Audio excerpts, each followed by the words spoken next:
더 이상 어떤 인터뷰라든지 말로 할 수 있는 건 없습니다. 그렇군요. 경기장에서 모든 걸 좀 보여줘야 되는 건데 예. Rises for Indonesia. That's a sensational move that was by Team Garuda.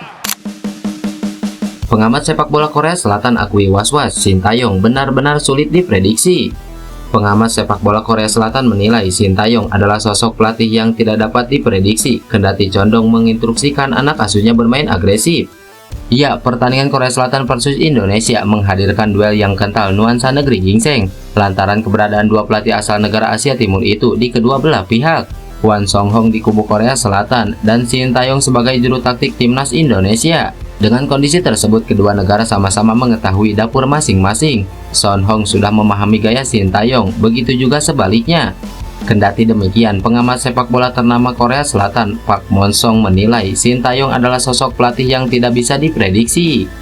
Ini adalah permainan di mana pertarungan besar-besaran akan terjadi. Siapapun dapat memprediksi pelatih Sintayong akan tampil agresif. Tetapi tidak diketahui apakah dia akan mengambil giliran bertahan di sini atau tampil lebih agresif, ujar Park Mon-song.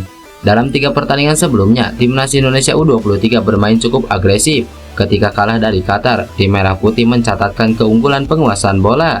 Sementara saat mengalahkan Australia dan Yordania, terlihat agresivitas Marcelino Ferdinand dan kawan-kawan saat menguasai bola maupun pada saat melakukan tekanan tanpa bola. Duel Korea versus Indonesia menjadi laga emosional bagi Sintayong yang pernah menangani tim nasional negaranya sendiri, baik di level senior maupun kelompok umur. Sementara pelatih Korea, Hwang Sung-hong juga sudah memprediksi pertemuan anak asuhnya dengan Sintayong yang menangani timnas Indonesia. Kami tim pelatih Korea sempat berbicara mengenai bertemu coach Sintayong di perempat final, dan kini hal itu telah menjadi kenyataan, ujar Hwang Sung-hong. Media Korea Selatan panik dan sebut lemparan ke dalam Arhan jadi senjata rahasia timnas Indonesia U23.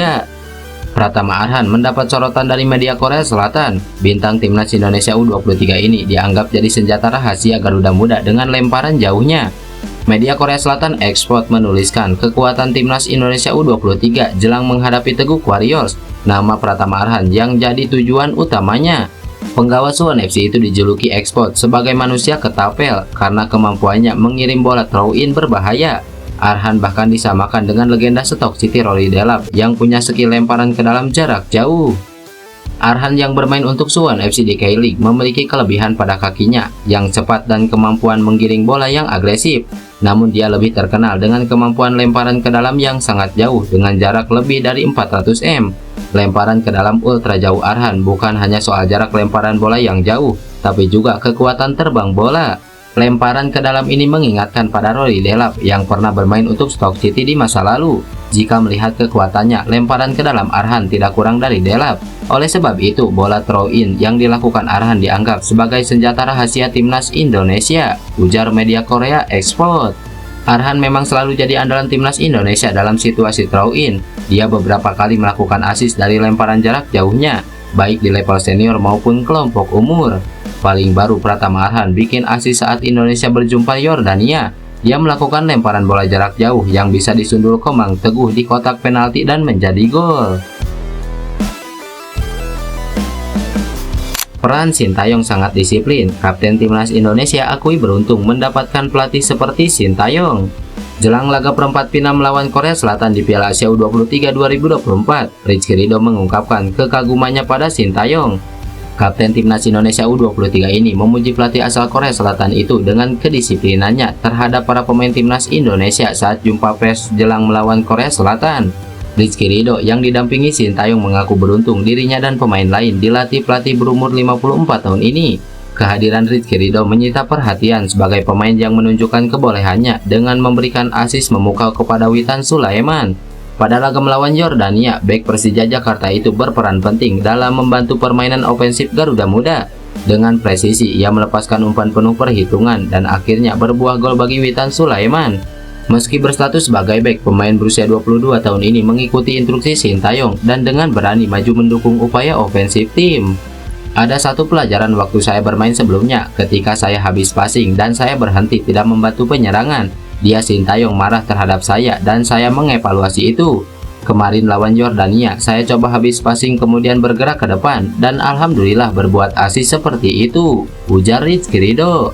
Lebih lanjut, Rizky Ridho mengungkapkan peran besar Sintayong yang sangat disiplin kepada para pemain. Berkat dirinya, timnas Indonesia U23 berubah, dan ia mengaku beruntung dilatih oleh juru taktik berusia 54 tahun itu. Untuk kerja dari beliau sangat disiplin, sangat baik untuk kita, merubah semua dari mental serta fisik. Tentunya secara permainan dia merubah segalanya. Saya beruntung mendapatkan pelatih seperti dia, jelas Rizky Ridho. Korsel punya striker ganas yang mengancam timnas Indonesia, Sintayong akui tak gentar. Seperti yang diketahui, timnas Korea Selatan U23 akan menjadi lawan timnas Indonesia U23 di perempat final Piala Asia. Timnas Korea Selatan U23 memiliki rekor impresif di Piala Asia U23 2024. Mereka lolos ke perempat final dengan status juara grup B dan mampu mengumpulkan 3 kemenangan dari 3 laga. Lini serang timnas Korea Selatan U23 juga cukup tajam. Ada satu penyerang mereka yang menarik perhatian di Piala Asia U23 2024. Sosok yang dimaksud adalah Lee Yong-jun, pemain berusia 20 tahun itu menjadi salah satu pencetak gol terbanyak sementara di Piala Asia U23. Lee Yong-jun jelas menjadi salah satu pemain timnas Korea Selatan U23 yang bisa mengancam pertahanan timnas Indonesia pada pertandingan nanti. Pelatih timnas Indonesia U23 Sintayong memberikan pujian pada sosok Lee Yong-jun. Striker bernomor punggung 6 itu dinilai sebagai salah satu pemain kunci timnas Korea Selatan di Piala Asia U23. Namun Sintayong menegaskan dirinya enggan lengah sebab ada beberapa pemain sayap timnas Korea Selatan U23 yang juga berbahaya. Secara umum, lini serang timnas Korea Selatan U23 menurut Sintayong sangat berbahaya. Dengan modal postur tinggi besar, mereka sangat bisa mengancam lini belakang timnas Indonesia. Namun Sintayong menegaskan timnya akan berusaha keras untuk mengatasi hal itu. Para penggawa Garuda Muda harus waspada. Lee Yong-jun adalah salah satu pemain kunci mereka, tapi banyak pemain kunci lain di sana di posisi sayap.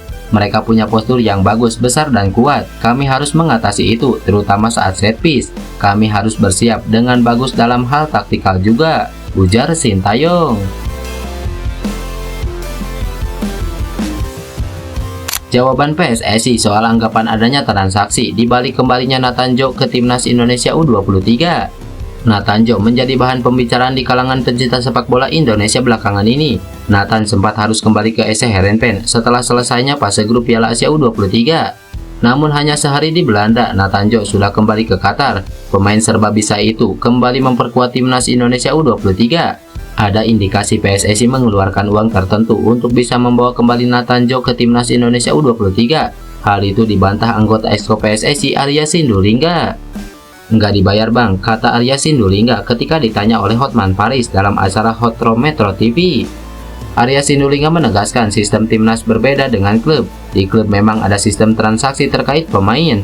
Arya Sindulingga menegaskan para pemain yang membela timnas Indonesia U23 tak mendapatkan gaji, namun mereka mendapatkan bonus dengan nilai tertentu. Ini pemain timnas berbeda dengan klub. Kalau di klub ada transaksi jual beli dan sebagainya. Nathan Joe itu tidak dibayar-bayar, tapi bonus pasti ada, jelas Arya Sindulingga. Arya Sindulingga kembali menegaskan jika pemikiran adanya transaksi yang menyertai pemain timnas Indonesia dan klub itu tidak benar. Situasi itu tak pernah terjadi menurut Arya.